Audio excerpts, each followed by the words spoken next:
So good evening and welcome everyone. My name is Karan Sachdev and I'm the Managing Director for HNI India. HNI is excited to host this webinar today, bringing together the best minds of our industry to talk about this very relevant topic of what the new norms will be in the workplace design post-COVID-19. Last few weeks have really changed and challenged our assumptions on how we used to think about workplace designs. The future presents unique challenges and opportunities as well as offices and commercial spaces open up and people come back to work. We are all eager to hear these eminent panelists and what they have to say and what they think the future holds. So without wasting much time, let me introduce you to our panelists today, although they need no introduction. In no particular order, on the panel, we have Ms. Fancy George, Senior Director at KGD Architecture. Fancy graduated from prestigious Manipal Institute of Technology and has an experience of working across 2 continents and on 100+ projects. Her passion for connecting and designing from a humanistic community point of view and her vast 25+ years of experience with large-scale multinational corporate office campuses gives her the focus now at KGD to design from a people perspective. Welcome, Fancy. Our next panelist is Ms. Devanshi Patel, Vice President, Workplace ANSR Consulting. With over 20+ years of combined experience in software engineering and interior design, her diverse background has helped her lead many new business initiatives that incorporate global trends into workplace planning and design. Recently, she has co-founded a nonprofit group called WireNet that focuses on providing a learning and networking platform for women in real estate and construction industry. Great initiative, Devanshi, welcome. Next on the panel, we have Mr. Deben Moza, Executive Director and Head of Project Management at Knight Frank. Deben has over 24 years of work experience in architecture, construction, project management, and corporate relocations. He has led teams delivering projects totaling more than 30 million square feet across multiple sectors. Deben is MRICS certified and a life member of the Council of Architecture. Welcome, Deben. Thank you. Next, we have Mr. Parthajeet Sharma, who's the founder of workplace strategy consulting practice iDream, formed in 2003. He's also the India representative of Advanced Workplace Associates, London, which pioneered workplace strategy in the 90s. An architect by qualification, Parthajeet writes too, and his last book titled Work, Workers and Workplaces is around the radically changed nature of work. Welcome, Parthajeet, to the group. From HNI on the panel, we have Mr. Eric Johnson, who's part of our workplace advisory team in the US. Eric joined US workplace team, HNI US workplace advisory team in 2013, bringing a unique depth and scope of experience from his 35 years as an architect, workplace strategist, and operations leader. Eric received his master's degree in organizational development from Marymount University and bachelor's degree in architecture from the University of Virginia. Thank you for joining us, Eric. I know it's very early for you at this time of the day, but I appreciate you being with us. Lastly, glad to be here. I welcome Mr. Sumit Anand, who's Global Infrastructure and Logistics Leader at Genpact. He has a prior working experience with JP Morgan, where he was the South Asia Head, Global Corporate Real Estate, a qualified architect by background and a certified real estate valuer from the Institution of Valuers in India. Sumit brings 27+ years of experience in real estate, infrastructure, and logistics. He's also a professional member of the Royal Institution of Chartered Surveyors. Welcome, Sumit, and really appreciate you moderating today's session. Just for everyone's information, we'll be recording all of our discussion today. With that, I hand it over to Sumit to begin today's session. Over to you, Sumit. Thank you, Karan. Thank you, Karan, for the short introduction. And every time this introduction happens, suddenly you feel very old. And you realize, hey, so many years are already gone back. And some of these experienced panelists make me feel happy about it because a couple of them are somewhere around where I am. It's been tough times and new learnings for all of us during this lockdown. Lots of discussions happening towards social distancing, workstation densities in office, and so on. Good to see the entire world coming as one and working together. Work from home is the new normal, and so has now become webinar from home. We've been doing webinars in and out for last month and a half. It's been a good learning, good part. The best part I would say is that learning is happening across the industry and has become much faster and much easier.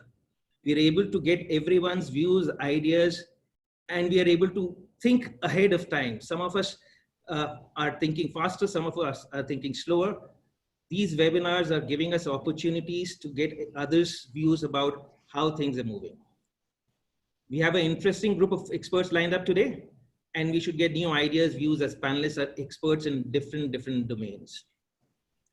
I'm going to start this panel with my first question to Deben. Deben, you're representing a service provider, and I would say you're also an end user in a way, because you have a large office base within your own company. What, according to you, will happen when we return to office? Will one see a restructuring in the way we work? Over to you. Thanks, Sumit. I wish I could know the answer.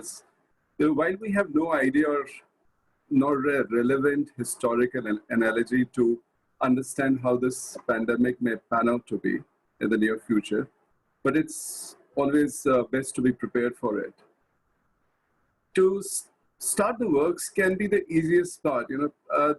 I think the tricky part is the possibility of this contagion striking back after it's subsided. So whether we're going to be forced to lock down for a short duration again or a long period, nobody knows. But when we return to office after the quarantine period, we might see some changes in how we work and how we behave in the offices. We would see a lot of focus on health and hygiene. You will see offices with multiple sanitization spaces. You will see people sitting 6 feet away from each other. You will see people not gathering in the lobbies or at the reception or at the canteens. The breakout areas would become redundant. The meeting rooms would be either not used or less crowded. So these are some of the changes we see in this. And when we talk about infrastructure-wise, air quality is of utmost importance. And we've have this case studies wherein it's been demonstrated that at certain temperature, the virus doesn't multiply as it multiplies, say, below 24 degrees. And there is certain humidity level between 40% to 60% where the virus doesn't multiply faster. So we will see a lot of change in terms of the air quality. The fresh air circulation is very important. And if it's not possible to have fresh air intake, we can use operable windows. So there are a lot of changes which will happen behaviorally also, and there would be changes in the environment. And this is how we see the future. And once we resume the work, we'll have three kinds of clients to, as a service provider, I have to address needs of three kinds of clients. The clients who want to occupy their offices immediately, and they want, the fast track interventions, what can be done. Then we have clients who've either just finished their office and they're about to occupy. What changes can we bring in and advise them on to start their operations? And then there's a third category of the client who have planned their real estate strategy, but then they want to go back to the drawing board and see what is going to happen in the near future. So I think it's work in progress. We're also trying to understand and learn from the world, from the countries who have gone past that peak phase and are coming back to normalcy. So it's yet to be seen what the change would be exactly.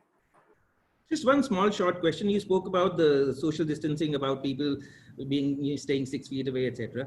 What, according to you, what do you think? Is it because of the government mandate, or is it because of the company mandate, or will people have a fear in their head and that's why they would want to stay away? Just a personal view, what do you think? Because you're interacting with a lot of people in the industry. See, while we're talking about social distancing, my only concern is we can maintain that in the office or the work environment.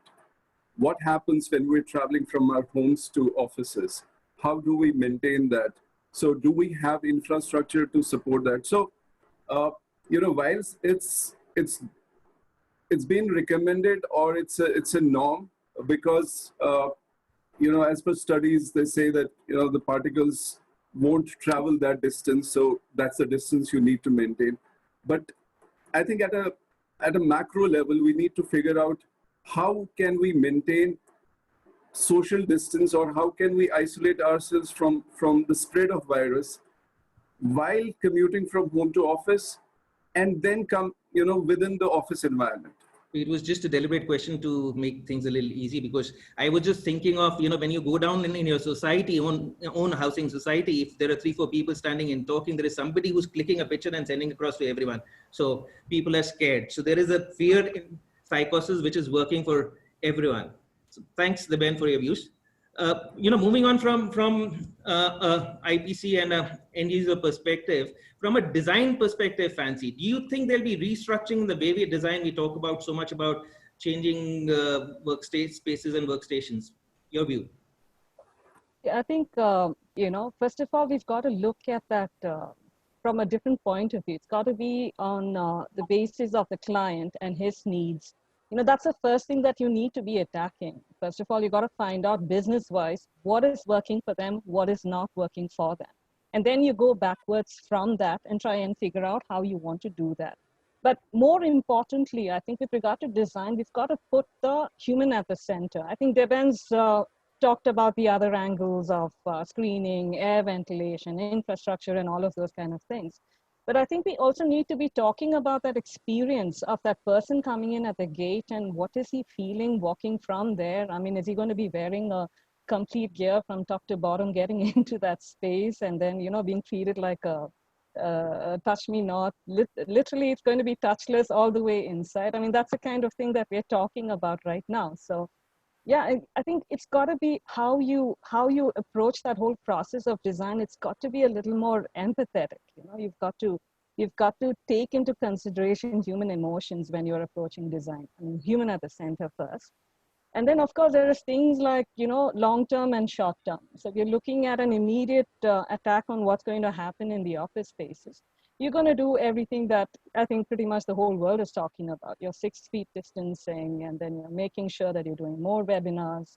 So your conference rooms are going to be like possibly 1 person, or like a 6-person conference room is going to have like 3 people in there. You may be like, doing a lot more webinars and, Zoom and Skype calls. And that's the way you're going to be sitting in your office and going to be talking to the same person, another floor over a webcam, I mean, that's the practical thing, because you can't be talking across from each other. Even in terms of laying your workstations out, you can't be sitting close to another person, but how do we control all that, right? So it's a little tricky, and, you can just learn and go on, but that's going to be the first thing that you need to do walking in. The biggest problem is going to be your lifts, for instance. How are you going to take care of that problem? Everybody's talking about it. It's easy if it's like a 4-story building, but what if it's like a 20-story? How are you going to take care of that traffic that's going up and down? It's going to be a problem. So if you ask me, short term, you can do, but I think we need to also be thinking long term. If you're thinking long term, it's got to be a solution that is taking care of a flexible or a modular thing, because you don't know when the next pandemic is going to hit. You really don't know what's going to happen. So whatever solution from now in terms of office space planning, there may be a pill tomorrow, and then you don't have to worry about COVID again. But I think in the long term, you've got to be looking at a solution where it's a totally flexible and a modular solution that can take care of any of these changes that's going to be coming about. And of course, I think in terms of finishes, you are going to be talking antimicrobial, you're going to be talking about all of those, but hope to God it doesn't become another hospital. you've got to try and find some balance somewhere there. I liked your line about, you know, design will need to have a more empathy around it. Something, you Yeah. know, things will change and people viewpoint on design will change. And nice way to put it from a Right. People are not robots. We just have to be kind. so continuing on the same theme, Partha, your view will there be any different strategies on how we work, and will the change in employees' experience in current scenario have any bearing on future workspaces? I think Fancy has made it easy for me to explain my perspective there. I mean, I'll go with the point about empathy and being human-centric. And I've been saying this ever since I wrote my book, and even before also, that, all these things that we go and present to clients, that your workstation should be like this, like that, all of that will only work if there is management buy-in and if there's an alignment with vision. And when I'm saying alignment with vision, I'm essentially meaning, let's talk about a brand like, say, Apple. When you experience an Apple phone and you go to their website, you go to the store, it's the same experience that you get across. So the workplace that you're talking about is essentially an exoskeleton of your culture. I think this time around, it's going to be probably easier for management to believe and to have a buy-in, because there's evidence. There's people who's actually going to come back and say, hey, this is what happens when when you're working at home. Hey, this is what you want. So people are going to listen because there's evidence now, and a new culture will evolve. Now, different people have different ideas about culture, and what I feel is that culture is something which happens, when no one is looking. Okay, everyone's behaving the same way. And when no one is looking, the challenge with that, and I think a lot of us are facing now, is that trust becomes very, very important. Okay, and a lot of people are talking about that now. That what happens to trust? I mean, can I actually believe that he is working on some work related to office and not watching Netflix? And when you build trust into a new kind of culture that you're talking about, then people will have to measure outcome. I mean, this whole idea, the way organizations are designed, that you're actually measuring output, has to change to measuring outcome. You have to believe your people. And when you take this kind of argument forward a little, you realize that for people to actually be productive and to have good outcome, which is aligned to the company's vision, people have to believe in a sense of self-awareness, which is beyond singular concept of work only. And all of us are talking about that, pick up new habits, do something which you like, spend 20% time in doing something new for the company. All these things are now becoming focus. And I think the role of HR is going to become very crucial in this, that HR will actually have to look at holistic development of people, and they'll have to look at, going beyond, these trips to Goa and weight loss and all of that. It has to be holistic, development of people. And I think a new sense, a new culture will emerge where people will actually determine. And that's what I link back to what Fancy said. Now, people are, when they go back to their workplace, they're going to demand that this is what I want. Somebody makes a comment and says, 70% of my people will work from home. You think that's going to work? I don't think so. There are problems there. People are going to give this feedback, and people are now going to determine that this is the kind of workplace I want. It's not going to be the organization, the facilities head saying that, hey, look, you've got the school office, which looks like we work now, so be happy. You cannot do things to people anymore. Okay, people are going to demand, and you will have to work on that. I think that's the kind of culture which will evolve, where you're kind of co-creating solutions. And I think that kind of links back to what Fancy spoke about empathy. Is it a long answer or a short answer to a short question? The best part of your answer was you were talking of to people will be demanding, and they will probably, people like me will be saying the screen says where I would want to work from going forward. So all of us would, yeah. Moving on, Devanshi, your take on would technology play I'm so sorry. There is a poll, guys, for all of you. We want you to participate in this poll and give your views, and we will have polls during, during this entire piece. We'll try to do 3 to 4 polls and get how people are thinking, how this is moving, and we will share these responses so that you also understand what the masses are thinking and not these 6 experts are thinking. So this will help, give us a much better picture, holistic picture for all of us. Please give your responses, and we will come back to you with the answers after this question is done. It's a pity that panelists can't vote. Oh, I Yes. tried it. I was trying to vote. I was just not able to do that. Yeah. You can't give him views as well as, do both. Yes, So sir. Devanshi, Yes. would technology play an essential part in planning of workspaces of future? Absolutely. And I think everybody would agree that this is a live example of how technology is playing a very important and integral part of while we are at home as well. So technology will become part and parcel and very integral to not just the fact that collaboration or work from home solutions, but it is going to start all the way from planning, and it is going to be how you act upon it, how you execute with it, and also how do you operationalize with it. So when we talk about technology, I don't think that it will only be, to the extent where you're saying that let's collaborate or let's have a VC or let's, have some sensor-based solution that's readily available at the entry or exit of a point. It is going to be something like Partha and Fancy and Devin were saying that we'll have to think of it holistically. And while we're doing all this planning for workspace and everything else, technology will start to become part and parcel of that thinking. How do you integrate technology so that you can make people feel a little bit more comfortable with the solution that's been given at work? Now, we have seen lots of sensor-based solutions for hand sanitizing or, just occupancy-based sensors for where they are. But technology these days is going much beyond that. It's just a matter of how do we utilize it and how do we make it more mainstream. Yes, there is always the case that whether how much of it can be incorporated or not, there will always be something that you can, something you can't, but the road has to begin of incorporating it. And when I say incorporating, it has to start when you're designing it, when you're planning it, when you're executing it, when you're actually delivering on it. And there are so many solutions these days that many companies across the globe are incorporating some part or another. Now, this is a perfect chance. I'm not saying that the pandemic was a reason we should think about redoing it or rethinking how projects in India get done. But we sitting in India, we always have something that we say that, well, it's not in the budget. Let's think about it next time. And this is the right time that we start to think that, okay, what part of this is a prerequisite? Air filters, IoT systems, sensor-based solutions for occupancy planning.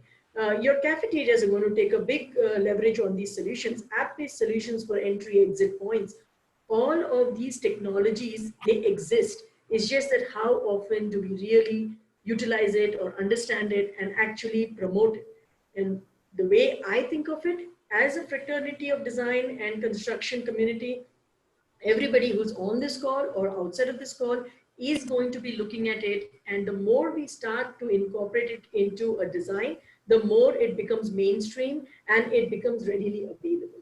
So technology, it's the way forward. There is no way around it. How we do it is something for all of us to design together.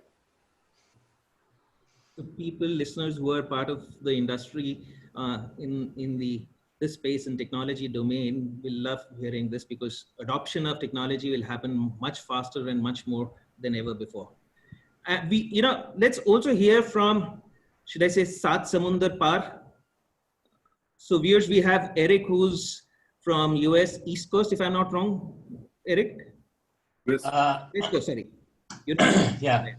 Early morning, 5:30 in the morning, he's sitting and listening as well as talking. Eric, your view about technology, what's your take on this? Thank you. I agree with what's been said so far. The big piece that I would add to this is there, and going back to what Fancy said, there's going to be a significantly more human-focused aspect of technology. The simplest way I can explain that is my experience with a lot of organizations. They're very good at providing new technology, but they're not very good at actually teaching people how to use it. I'm sure we've all had experiences now with the web-based technologies for these meetings where it's like, oh, goody, the technology worked. How exciting. Well, let's get past that. So I think that's going to be a big piece of it. But then also the technology, I think, is going to have more of an impact on helping the end user understand what is going on when I get to the office. What is going on when I'm about to commute to work? What is the situation there?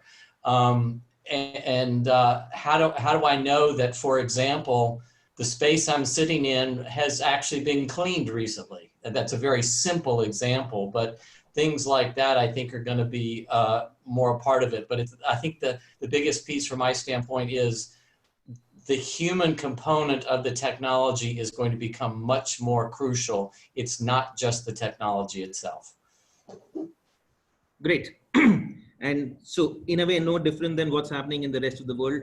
The views have to be kind of similar. And I see a question about what will happen to the educational institutions, schools and colleges. I think we should wait and watch and see how it grows. Technology is going to get adopted in that area also much faster than it has ever been. So I personally think education systems will also change, but this particular discussion, we are actually restricting towards workspaces and the impact around it. So I will hold on to that. And Rahul, do we have the results of the first poll? Okay, fantastic. So work from home will be the new normal post COVID-19. So 12% are saying disagree. 52% are saying somewhat agree. So the majority are saying somewhat agree, because I think a lot of people do want to continue working from home. It's becoming a new normal, and 26 and 10, 36% only say agree and strong agree. So that's a very, very different view than I think most of us in this panel had, because we thought that a lot of people would want to go to office as fast as possible. Maybe I'm wrong, and maybe this poll has a different result than what I thought at a personal level. Moving on, Eric, and I'm going to continue with you. We've been talking about offices, etc., but from your industry perspective, there are a lot of people who are from your industry, from the manufacturing side also, and they also want to know what's happening in, and what is the future looking like. How has this lockdown impacted your industry? What is working well and what is not working? And what does re-entry look like? Hey, well, thank you. First off, thinking about the poll that we just looked at, one of the things that our industry is trying to understand and to figure out how to do is how to support this idea of remote work or working from home, whatever that may mean. We believe it's going to be a significant part of the workplace strategy moving forward. The challenge is we don't know how big. And what are organizations going to do to support their employees who are working more remotely as opposed to coming into the office? What the immediate impact on our industry is helping our customer base understand solutions they can put in place in the short term so that they can get back to some kind of normalcy. We don't know exactly what the details of that is going to be. So it's looking at ways that organizations can take what they already have and reuse it in a way that's more flexible, so that as we learn more about this COVID-19 and what it means, we can adapt the physical workplace more quickly to address whatever the situation is coming forward. There is a desire or a direction in some parts of the industry to be very prescriptive. You need to put up panels that are exactly this height and exactly this big. And I personally, and a lot of our industry is saying, no, you really can't do that yet because we don't know enough of everything, but we do have some general guidelines about what we're looking at. So the key is looking at the product solutions and how they can be used more flexibly. I also think down the road, because of this need to be able to change and adapt more quickly, we could begin to look at a new model of how products are provided to our customers. I mean, we're seeing lease terms shorten. I think in parts of Asia, this has already happened, but in North America, they're beginning to shorten. If an organization is only leasing space for 2 years, are they going to want to purchase furniture?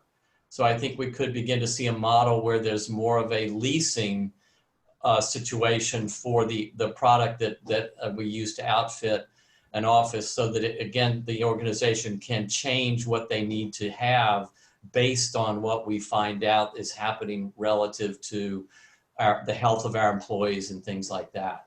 And we're going to talk about this a little bit more, but the materiality is also going to be changing moving forward. I love the earlier comment. I hope we don't end up all looking like hospitals from the 1980s. That really scares me horribly. But I also, by the same token, don't think we're going to a world that is all covered in vinyl. Human beings are too tactile for that, so we're going to be looking for other solutions. But those are some of the biggest things I see changing. So you, if I understand it correctly, what you're saying is you are still on a wait and watch kind of a scenario and not straight away jumping into bringing in new designs. No, we are adapting our designs based on what we know now. I mean, a very simple example, there's a need, an interest in providing greater separation in environments that are existing is, for example, a very open, straight, very tightly planned benching situation. Well, there are ways to adapt that with additional screening or panels that provide a higher level of separation between the individuals working there. So we are looking at ways we can provide solutions that are cost effective and easy to implement. So you can do this relatively quickly without a significant budget impact. But also looking at how we can make sure that whatever that solution is can be reused again tomorrow, because it's going to continue to change. So we are making some very specific adaptations and looking at new ways to create the product. What we're not doing is saying, this is the solution you must use. This is how high the panels have to be, because we don't have the science. I don't think anybody really has the science that says exactly what you should be doing at this point. Okay, thanks, Eric. That makes sense. And somebody from the audience, Vikas, actually mentioned that somewhat agree also means, could be somewhat disagree, could also mean that. And I agree, because yes, and that means there are more people disagreeing than people who are agreeing. Let's move on. And moving on, let me go back to Deben, back to you. Where do you see the biggest impact in our industry? You know, it's a very tricky question, and I hope the developers and builders are not part of this thing. But it has done is necessitated work from home, and once normalcy returns, many corporates are likely to create greater ability to work from home globally. I would say at least 10 to 20% of workforce might start working from home. Or there can be a possibility where people would come to office for 3 days and for 2 days they will work from home. So it's still, I think, it could be worked out. As Eric said, nothing is certain right now. We also see that there'll be a demand for sustainable and well buildings. Now we've understood how important the indoor air quality would be, and if the social distancing has to go far, and we're predicting that till 2022 will sort of have the impact. So again, how the building infrastructure would be there, people would be evaluating services.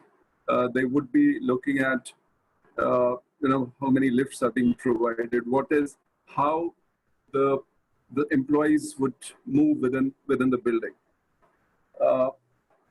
Then what we also predict is in large or in dense areas, many clients would look at creating satellite offices.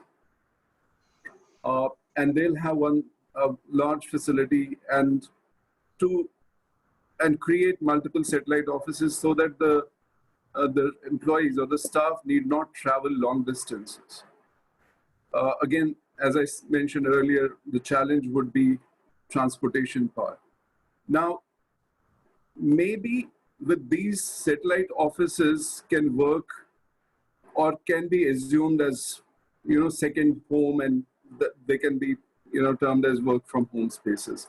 So no, we're not sure. I think there'll be some impact on co-working spaces, especially the smaller ones.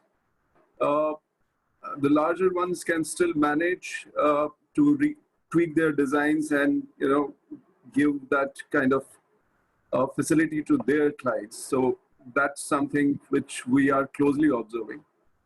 And I think finally, the demand for furnished offices, as Eric mentioned, people are going for the shorter leases. So demand for furnished offices or managed spaces, and and companies want to conserve capex or cash.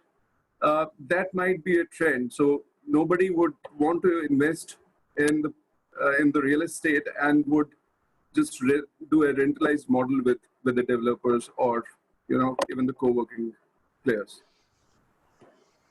Interesting. Thanks, Deben. Thanks for your view. Rahul, can we have our second poll?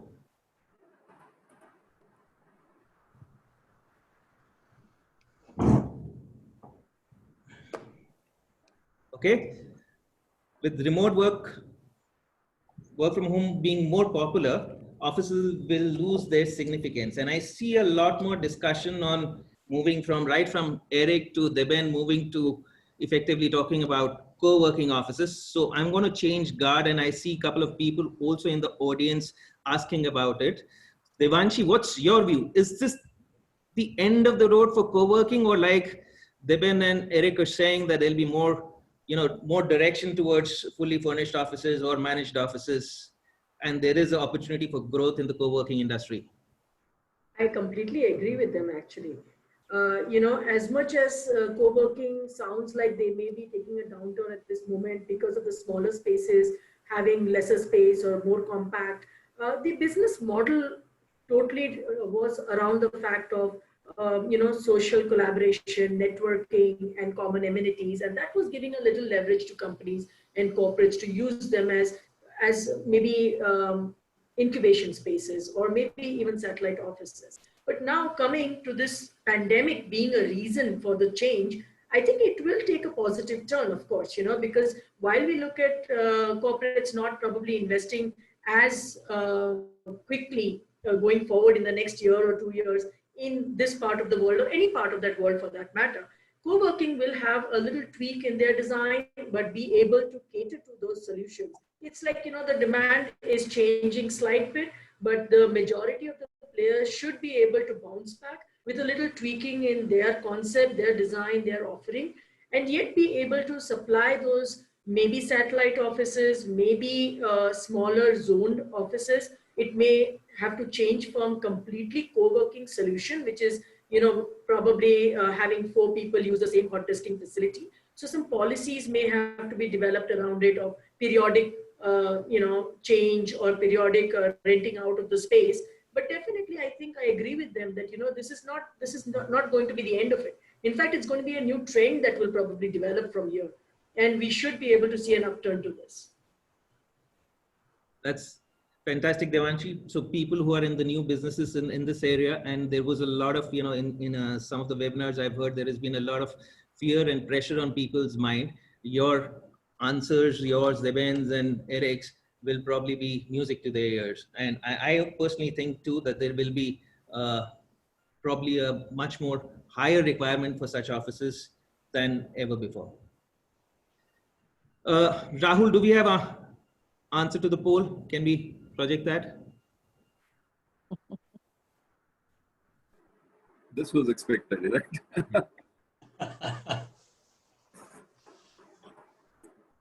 Disagree completely. And so actually it's 50-50 kind of, Again, somebody can be agree as somebody disagree. Disagree has 2 meanings as one of the. But there's a strong disagree. So it's clearly too much focus towards that disagree, that remote work from home being more popular. Offices are going to, so we will continue working from office. That's the masses view. Interesting take, when you do this polls, you get another dimension to your thinking. Sometimes we're thinking in a particular way, and it's like Amitabh Bachchan doing his, poll over there, and then you see, hey, no, the answer could be a little different than what you thought. Kaun banega crorepati?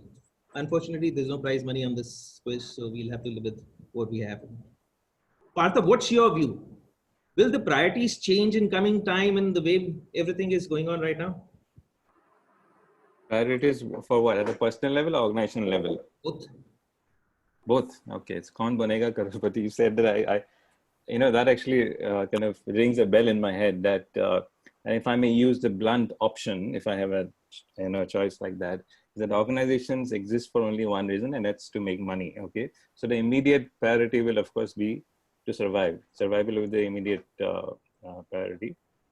And I was just listening to what Devanshi and Eric was saying about the quick adoption of technology. I think going forward, what's going to happen is that technology is not going to be something that we're going to walk into, something which will adopt. It's going to be expected by our internal customers, that's our employees, as well as external customers. It's going to be the DNA of every organization. Like we used to speak about ISO 1000 and Sigma 6, 20 years back, technology is going to be something like that. So in a way, we're actually going to live in a post-digital era, if I may use a term like that. And in which I think then I link it back to what Fancy said is that, we will actually, how a company will be different is how we can actually bring human experiences in the middle of all the technology for our own employees, be more humanistic, and also for our customers in terms of, designing new products and services. Now, since you said about the personal level, I think, this whole concept, especially in India and many countries as well, is that you get good education, you get a good job, and you're set for life. I think that's turned out to be a lie. It just turned out as a lie. Nothing of that actually worked out. So, I think this is a good time for us to actually reskilling ourselves, all of us, and get a life sort of, and do something so that something different, so that we can actually better prepare ourselves for the next tsunami whenever that happens. And if you extend that for organizations as well, what you're actually saying, I was just hearing Debin saying that, people will come in once in a while and the same workstation can be used by different people. So flexible seating, flexi seating, or the same space being used by different people, how we are talking about real estate optimization today. The same model, if you draw an analogy with the way organizations will work in terms of the same product being repurposed for a different segment of people, and we're seeing, that actually coming up. You look at Swiggy, you look at many of these apps, they were meant for something else. They've become something else using the same assets.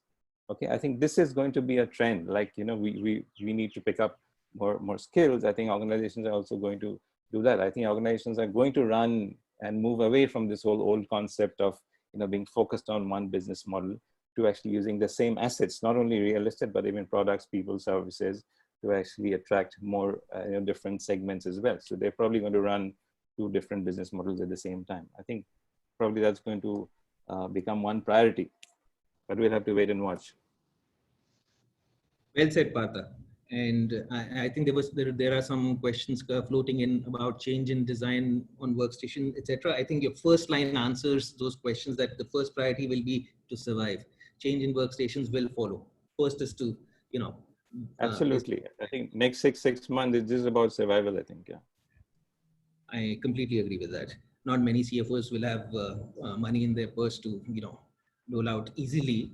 But if it is about safety, security, and then everybody will be, totally involved in it.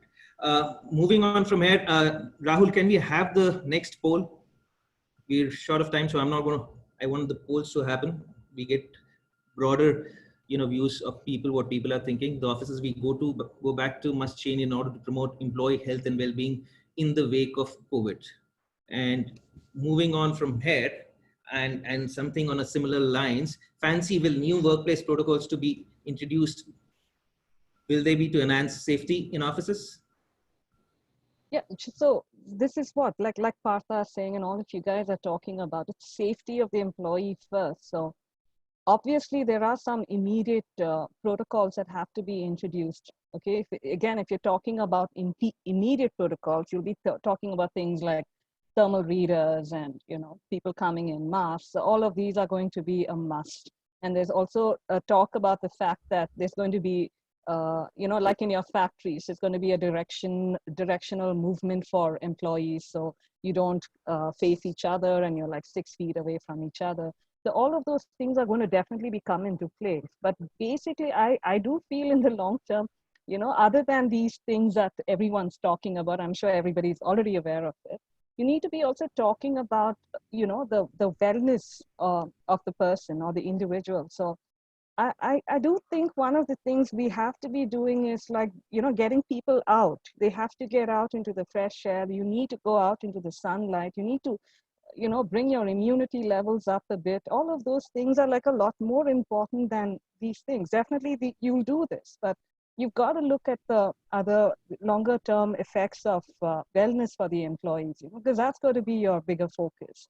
So you need to be able to possibly look at the fitness of the employees, make sure they get out into the sunlight, make sure they breathe in fresh air. We're all low on vitamin D. And why is that 9 to 8, you're sitting in an office, you're just not getting outside? So, I mean, I think these are some of the things I would kind of say we need to be focusing on more than, yeah. Of course, there is those other things that definitely is there as a protocol. Advocate of working outdoors. If she had a way, we would probably be sitting in. I've been talking to you, Sumeet, about it. We need to get people out. Conference rooms, meeting rooms, get a cubicle or one of those little pods, meeting pods, keep it outside. It can be just out on your terrace. It's not that difficult. Yeah, the last time I spoke to her, she told me next time we will have a meeting under a tree. We will learn right. more. Buddha learned more by that. That's right. Devin, we can't hear you if you're speaking. Devin, you're only looking good. You're not sounding good. So what I'm saying is she needs to be aware that not everybody lives in Bangalore. We live in Delhi. It's impossible to get. Okay. Rahul, can we have the result of the poll?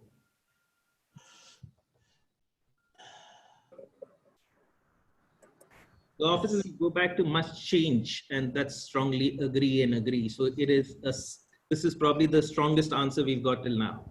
Thank you, Rahul. A lot of good work behind the scenes. I'm also looking at the time, and there is one question which I certainly want to cover, which I think Deben alluded in his first question, and I was kind of prompted to take it at that time, but I do want to cover it before we close and go to the audience questions. Partha, a lot of us are planning of restarting in a phased manner, and a lot of discussions are happening around that. You think companies should also have a very detailed plan in place if the shock comes once again, which is highly probable? You're asking me to answer Devin's question. Okay, I'll make an attempt, and maybe Devin can help me there. Should I? Yeah, I mean, no, it's okay. I'll give my bit, yeah, then we can add in. Yeah. So I mean, people are talking about going back in a phased manner. I do agree, but it's not a one-time going back. I mean, it's likely to happen over and over again. And all these business continuity plans that were made, and every organization had that plan, right? That big fat book, and somehow it didn't seem to work for us this time around. And business continuity plans are made on the basis of certain assumptions that we believe will happen in the future, and we could not foresee this happening. And then, I think probably those plans were very rigid, or they were not elastic enough to actually adopt to something like what is happening today. Nothing prepared for us. So I think it will be very important for us to revisit that, quite often, more often than we used to, and look at those assumptions over and over again. And it is not necessarily that another pandemic will come back again, or there'll be a, a return to work, in phased manner, and there'll be another lockdown and all. It's not only that, there could be some other problem. I mean, have you ever thought that, the internet could fail us? Right now, the BCP around internet failing is that if I have Airtel, I also need to get Vodafone. Okay, what if there's no internet? Have we thought about that? So there could be other problems. I think we need to be realistic. We cannot be based on, something that was written five years back. Devin, sorry, your take. That's the reason people are trying to move towards cloud more. Yeah. You want to add a line, Devin, before I? See, whether we go back in a phased manner, which is a plan, and not only from the organization, but also by the government, because, Government also doesn't want people to just come out in one go. I think it's very important, you know, like I was hearing a webinar yesterday, and this was a case study for China, and they've opened up full scale, right? With the social distancing norm and all those things we're talking about. And he said for each person to reach his office from the lift lobby on ground floor, it takes 2 hours. Wow. You know, as I said, you know, while we are saying that, you know, social distancing and, you know, screening protocols, everything, we also have to think about how the people would travel vertically in the buildings. And do we have that infrastructure to support them? So as Fancy mentioned, maybe when we'll have a pill or some cure for this, we may, you know, behave differently and, you know, go back to the old normal, not the new normal. So nobody knows, you know. Eventually, we have to think of all these factors which would influence getting people back to office. We might have to conduct a mock drill, or there may be another, you know, a wave of pandemic. Yeah, it's not easy, you know, every time lifting laptops and PCs and keep shifting it from home to office and then to back to office. And, you know, it's a very Herculean task and a very tedious task. So that's the point. That's the reason I had actually picked up this question. And people will have to plan upfront well in advance that if something like this happens, how fast are they going to, you know, solve for this and not look for it. And can we have the last poll now, Rahul? I touched upon this, you know, when I responded to the first question was, you know, the easiest part is to get back to office. The most difficult part is what happens if it strikes back. Yeah, actually. And you know, guys, a lot of these poll questions are answering the some of the questions which are coming on the chat box. So that's another way. And while we get an answer to this in a couple of minutes, why don't each one of you, why don't I get a single line from each one of you on a single line? What advice will you give to your clients and fellow colleagues before we close this session and I go to the question and answers from a couple of questions from the audience? I'll try and do that before we end. So starting from Ben, maybe you could start. All right, so I'm a huge fan of Charles Darwin, Origin of Species, right? So he said it's not the strongest of the species that survives, not the most intelligent one that survives. It is the most adaptable one, adaptable to change, that survives. You know, we are going through interesting times, and if you position yourselves, the survival of the quickest, then survival of the fittest is the new thinking. Adaptation is key in business success in these changing times. Super. Fancy. I was going to say that, but that's okay. I'll come up with another one. So, Create your mind. humble yourself, live in one with nature, live as one with nature, approach life with passion, embrace change. Wow. Partha. Well, I don't have a quote from a famous person, so I'll make up my own quote. So that will become famous from now. No, you know, I think in the thinking is not a natural process. You know, it has to be worked upon. And what I have realized for myself is that there's a lot of time to think, and the same applies for organizations as well. So I think it's a time when you can look at, you know, inside ourselves as well as individuals, and even from an organization's point of view, I think it's a good time to actually think about, you know, what's within the organization. How can you use our resources more effectively and come up with newer products and solutions? I think it's a good time for innovation. I mean, get a life, organizations and people, both of you. Fantastic. Devanshi. So I strongly believe with everything all of them have said, and I would just like to add that, you know, while being human-centric, while thinking about all the solutions for the future, how we plan to attack this from a perspective that it could come back in future with another, you know, maybe not a pandemic, but some other thing that may attack us. I would just say that while we have this opportunity, we really need to change the game. Let's start thinking outside the box. Let's start thinking more human-centric, of course, but also let's start to make it a little bit more viable for the future. let's not just think for a short term. Let's not think of it as today it's done and over with. We do need to take cue from what others are doing, like everybody is across the world, and for the better. And this for India, I would say, is definitely from a perspective that, this is an opportunity. Let's make the change. And together as a fraternity, we do have to take a step towards it. So that's what I would say. Let's make the change together. Yep. Eric? One word. Don't waste this opportunity that this great crisis has brought forward to us. And don't forget, it's about the people. It's not about the place. It's not about anything else. It's about the people and making sure they are effective and they're able to get their work done and they feel safe. Super. I think we are very short of time. There are a lot of questions already with me. Some of them have already been answered.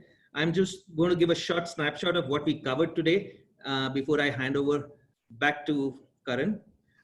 Devin mentioned about, so Rahul wanted one more poll result, which we didn't cover. Post the lockdown, if given a chance, we would like to mix a work from home and office. So that's the storyline which we are getting everywhere. I think companies will have to think more and allow people more to work from home in coming time. And that is the trend which I think will be which we'll see going forward.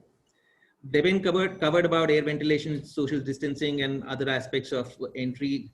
Fancy said a very nice line that design needs to have more empathy.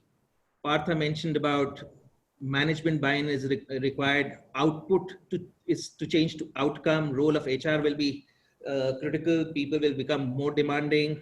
Devanshi covered technology will be integral. Eric suggested solutions and workplaces which companies are demanding is the way people will work. He spoke about lease terms are shortening in US. I assume this will also be the story we'll see in coming time in India. Devin also mentioned about companies will be more open to work from home, more demand on wellness. And that's what our poll results are also showing, that people are becoming demanding, which Partha had mentioned. And it's clearly evident in the polls. That's what is the way forward. Devanshi actually picked up a very good point about demand for co-working will increase. A question I'm seeing in a lot of panel discussions where this question is in everybody's head because a lot of people have invested and don't know what the future looks like. Partha mentioned about first priority will be to survive, which I completely agree on. And Fancy said focus more on safety and security. So a lot of good takeaways, a lot of good learnings. Karan, I will hand it over to you before we end the session. Thank you, panelists, for your expert views. Well, thank you for moderating this session wonderfully. Yes, thank you. Thank you.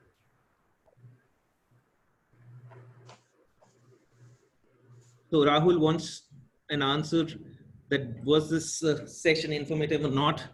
If we do it in the next session, we'll probably do a little more. I guess time was limited and there were too many good expert views. We couldn't cover everything. We covered a lot of things though, I think. Short time. Please give your views, and Rahul, Karan can probably do the honors of ending it. Karan, all yours. Yeah, yes, well, thank you, Sumit. Thank you to all our panelists for sharing with us your thoughts and how you perceive the future workplace design will change. Indeed, a very informative and insightful discussion. I really, appreciate everybody finding time, from your schedules and, talking about your, what you think is going to happen. Also, thank you to all the people who registered and attended this webinar. We look forward to having many more of such engaging sessions in the future as well. So stay connected, stay tuned. Thank you again. And, Sumit, Fancy, Devanshi, Eric, Partha, Deben, really appreciate your time. With that, I'd like to call it off and, thank you again. Goodbye.